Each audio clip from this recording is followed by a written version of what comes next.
require every campaign to have a video. Yeah, so there are a lot of text-based campaigns on Kickstarter, but I was thinking, all right, so if we put together a campaign for this program, we have some connections. We're right here on the waterfront. Right. We have connections to a boat to cruise out in the water. Exactly. We have connections to a gourmet restaurant right next door. And Jay actually drops his pants whenever a boat goes by, so that's great material That's worth for a couple video. bucks. The cruise ships, yeah. So we could not only solicit the investment money, but everybody who does invest, maybe we could put together a little party on the boat or at the bar over at the restaurant, something like that. Join us on the show, and if you can't be out here, we could, I don't know, we could send you a pair of Jay's shorts or something like that. Yeah. But They could be out there in the harbor over there, and we could wave at if them. people don't get a piece of the show, is it good to incentivize the investors with something like that?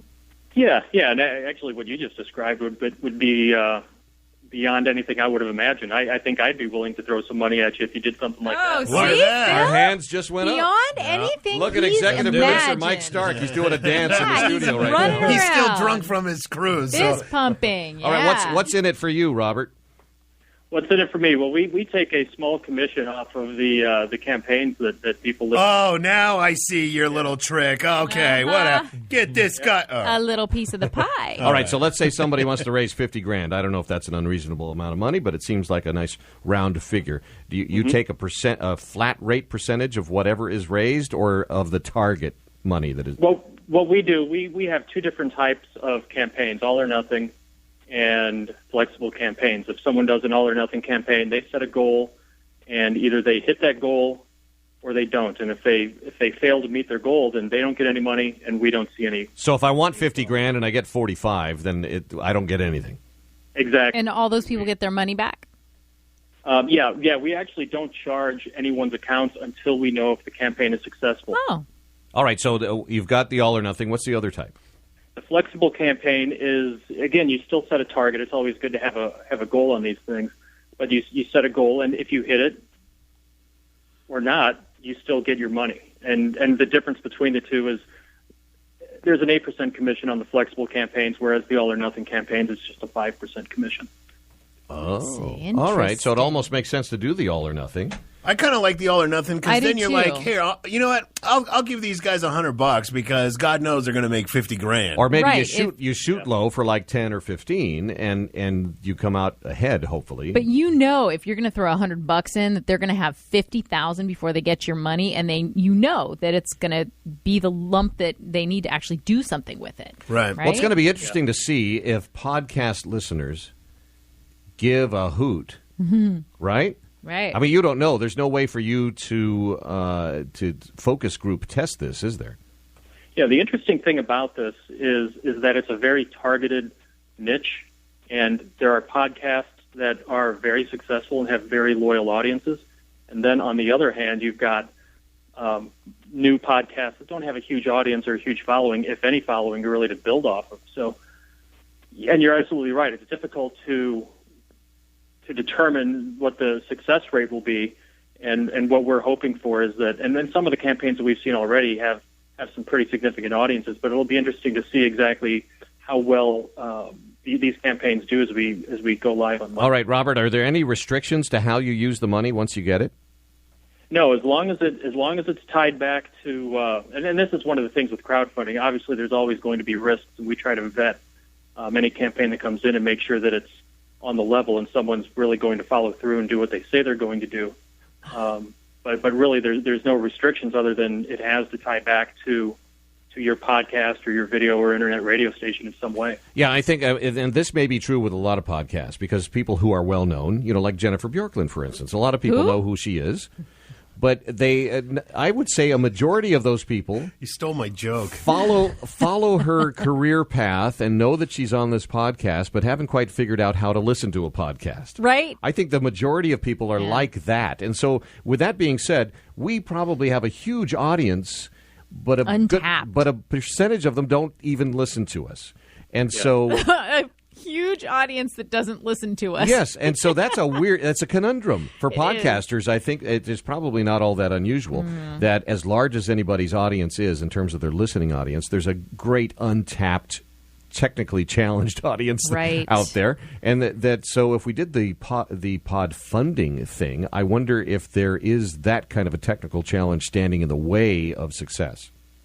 That's a very legitimate question. And another thing to tie to that is that as you know from working in radio, there's a method to identifying what kind of audience a show has. But with podcasting, sure, you can look at downloads, but you can put your podcast up on iTunes, and you don't really get any sort of metrics or data to tell you how popular your show is or isn't. And it does leave a lot of open-ended questions as to who the potential audience might be. Right. You can look at your feed hits, but then look at your downloads and hits to the actual MP3, and a completely different number. Right. Yeah, exactly. Yeah. All right. Well, listen, this is exciting stuff. So you're going to start on Monday. How soon will we know? Can we come to the website in a matter of days and be able to track the success of the campaign starting on Monday? Well, you'll be able to do that starting at 9 o'clock St. Louis time on Monday morning, and hopefully we'll start to see some success right out of the gate. A typical campaign runs anywhere between 30 and 60 days, so we'll give it a few weeks to really let these campaigns run their course, and we'll start to get an idea as to how successful everyone will be. Good. Well, I'd like to check in with you in a couple of weeks, and maybe you could give us a progress report. How does that sound? Yeah, I would love to do that. That sounds great, and I'll start working on our video. Yeah. I'll bring my gear. I've already got an idea on how to run it. Oh, yeah? Well, we already have the party cruise, anybody who's out here. Right. Yeah, you've got $7.50 coming from me if you do a party cruise. Okay. Ooh, yeah. Do you have to list in your campaign what you plan on spending the money on, or do you see people doing that? Like, hey, we're going to upgrade this equipment and, et cetera, et cetera? In a general sense, yes. Yeah. We don't require anyone to get too super specific. That sounds like a business plan. Right. Don't bore me with that. I want to know, right. do I get on the cruise or don't I? Yeah, exactly. Hey, Robert, great to talk to you. Great idea, and we're going to follow your success at podfund.com, and we'll put a link to that on our links page at philhulettandfriends.com. Thanks so much. Great, appreciate it. Thank you. Take Thanks, care. Robert. All right, you too. How about that? Isn't that great? Yeah. I like the idea. I like the concept. To get the juices flowing about, hey, you know what? We could just kind of get a pot of gold here. Right? We could. We could. What do we? Well, we don't need a studio. No, we've got that already. We could just get a bunch of money and split it. That'd be awesome. Or, just putting it out there. Pretty smart. Dang, that's all right. How much like do you that. want? or we'll have more animals on the show if you give us some There you money. go. Right? No. Hey, Jay. Yeah, pay to play. You've been sitting there like a good student the whole time. Thank Such you. a good waiting boy. for your moment. I keep waiting for Jen to stop talking about herself. Oh, Ain't gonna happen. It ain't gonna happen. You only got 7 minutes left. I'm kidding. what do you You have had for us 3 today, weeks, Jay? bud. Okay, I am not a fan of what TMZ does, the website, the entertainment website, TMZ.com. I'm not a fan of what they do, but I am a huge fan of how they write. Yeah. Oh, yeah, it's fun. How they write. They're probably some of the most talented people out there. This guy is going to sue McDonald's for $1.5 million. Why? I'm going to get to that. Oh, I figured you would, yeah. But listen to the headline. McDonald's has made a new golden arch enemy. Oh. Is that not great? That's Yeah. almost New York Post-like, Yes. isn't it? It That's is. almost as good as Phil's bird puns. Almost. Right? Almost. Wow. I Yeah. might keep you for another couple weeks. So I love the headline, so I just had to get that out there. Anyways, Those are good. guy in California, actually Pacoima, very local here to Los Angeles, Yeah. not too far. Beautiful park-like city of Pacoima. Yes, Webster Lucas is his name, and it's very important to remember that he is black to this lawsuit that is being filed. Evidently, he went up last month to the counter, ordered a quarter-pounder deluxe, and then walked away and realized he only had one napkin. Turns around, goes back to the counter and says, "Excuse me, manager, I would like more napkins." The manager then denied him more napkins. Well, I would imagine if a burger has the word deluxe attached to it, it might be a little juicy. A little messy. Yeah. It's So he's like- McDonald's. Come on. Come on, you No- got to no give me some juice more. happening? I don't know. Got to give me some more napkins. The manager insisted and refused and said, "No, there are napkins in your bag." And then that's when the guy claims the manager muttered something about "you people." Oh, that's a code phrase He you don't want to wants. use. Did this happen in Arizona? No, Pacoima, California. There, Yeah. boss. Pacoima. You don't listen to me. I'm sorry. Well, I was making Here's- reference to the Arizona law. here's the thing. Now, they started taking stretch, by the way. They started taking the ketchup away. The little packets, they ask you if Right. because you used to be able to just grab as many of those as you want. Yeah. Now they're taking the napkins away too. Yep. I mean, I go in maybe once a year for a Shamrock Shake. I missed it last year. This is a cost I of... know, that's it. You have a burger franchise. I believe a cost of doing business is the loss of your straws and your condiments napkins. and your Yeah. napkins and all of that. I'm Put that with stuff ya. out Put there. it out there. Let people stock their pantries with your stuff. But you know They're what? going to That's- keep coming back. It's called That's why- breakage. But Yes. that's why they have like a 49-cent cheeseburger there. Don't they still have that? I don't know if they do. I don't. But you I know, don't they eat that. keep the cost Do you have a down. relish jar from the 1970s that you No. keep restocking with I those little don't. plastic things? I don't. Little Just take the Little lid plastic off and just fill packets. Little it. envelopes, Sit there just for a packets couple and- hours No. while you're watching CSI or Right? something. No, I do not. Is he going to win? You think he's going to win? The lawsuit? Yeah. Oh, I don't know. Well, I mean, you're going to have to prove that the guy called him "you Right. people" at some point. One word against another. Yeah, and but just not giving him napkins. That's worth at least $500,000. Right? At McDonald's, yeah. All right, it's Jay. going to be a touchy, What else do touchy you have? lawsuit. Earlier this month, 35-year-old Jason Payne Ooh, good name. was booking at a Hilton hotel in England.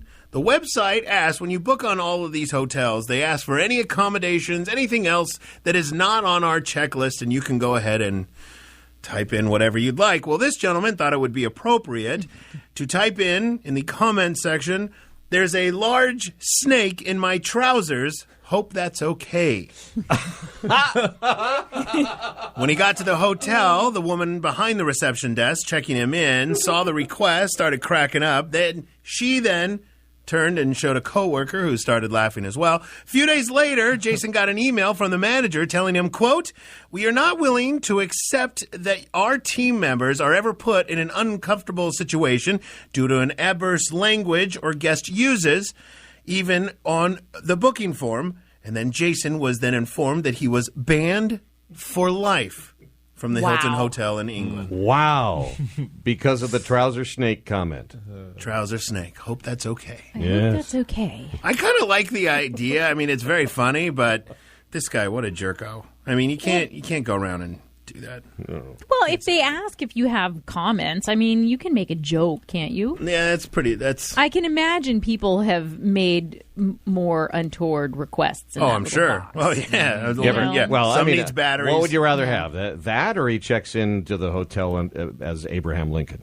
Yeah, right? Or he doesn't have or he's showing you the trouser snake. snake. Don't want that. Exactly. Are you ready for the Jerk of the Year award? You have those? The Jerk of the Year award. Here we go. Guy stole cash from Girl Scouts selling cookies outside in Albertsons in San Diego. Guy evidently was inside the store. Witnesses say that he ran out of the store, reached his hand into the giant donation jar that they have there, grabbed a wad full of cash, jumped in a car. The mother, because there's always a mother hen sitting around the Girl Scout cookies, ran after the guy, reached into the window, grabbed the guy's arm, car sped away. She ate nothing but pavement, and they're still looking for the guy. Wow. Jerk of Jerk the year. of the Year. How much award. did he get?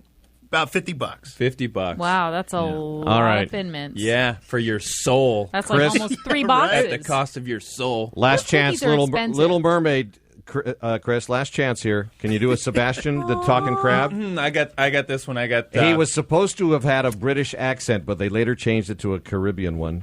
Oh, really? Sebastian. And so you can do... Who's him a what's it's and thingamabobs. Oh my God! At least I know the guy Disney That's not movies. Sebastian. That one's come on and kiss the girl. Oh, there you Right? go. Yeah. Very good. I would have pulled up some of the lyrics. I should have, but Yeah. There's no time. little The slow, music's but a lot on, of fun. I like how you're denying that you have it seriously Jen, on your iPod. are you going to be back for the next episode? I have some bad news, actually. Next week, What? I will be in Mexico.